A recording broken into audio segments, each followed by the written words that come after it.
Hi friends, welcome to my channel.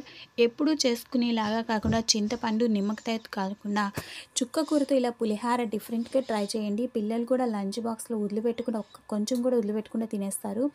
Please చూసి వెళ్ళిపోకుండా subscribe చేసి లైక్ చేయండి, నాకు చాలా సపోర్టివ్గా ఉంటుంది.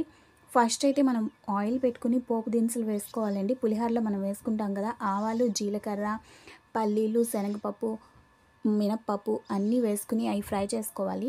తర్వాత అయితే ముందుగా మనం చుక్క కూరే కదండి మెయిన్ ఇంగ్రీడియంట్. దాంట్లో చుక్క కూరని వాష్ చేసుకొని ఇలా చిన్న చిన్న ముక్కల కింద కట్ చేసుకుని మిక్సీలో అయితే వేసుకుని గ్రైండ్ చేసుకోవాలి మెత్తగా. చాలా హెల్తీ ఫుడ్ అండి, చాలా మంచిది కూడా హెల్త్కి. చింతపండు, నిమ్మకాయ వీటికన్నా కూడా మనం లంచ్ బాక్స్లోకి ఇలా చుక్క కూరతో మనం వెరైటీగా డిఫరెంట్గా చేసి పెట్టామంటే పిల్లలు కొంచెం కూడా రైస్ వదిలిపెట్టకుండా తినేస్తారు.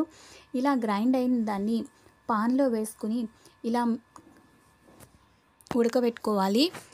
ఫస్ట్ ఇలా పచ్చివాసన పోయే వరకు చేసుకోండి.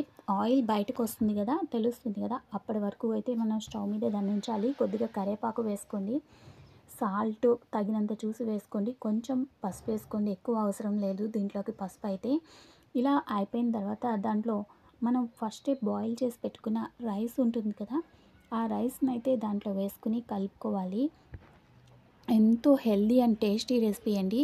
పల్లీలు, పచ్చిమిర్చి అవన్నీ అయితే పోపు దినుసులు నేను ఫ్రై చేసి పక్కన పెట్టేశాను, అవి ఇప్పుడైతే దీంట్లో వేసుకుని కలుపుకోవాలి.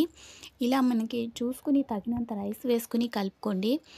ఎంతో టేస్టీ అండ్ చుక్కకూర పులిహార రెడీ అండి. Thank you for watching. Please like and subscribe my channel.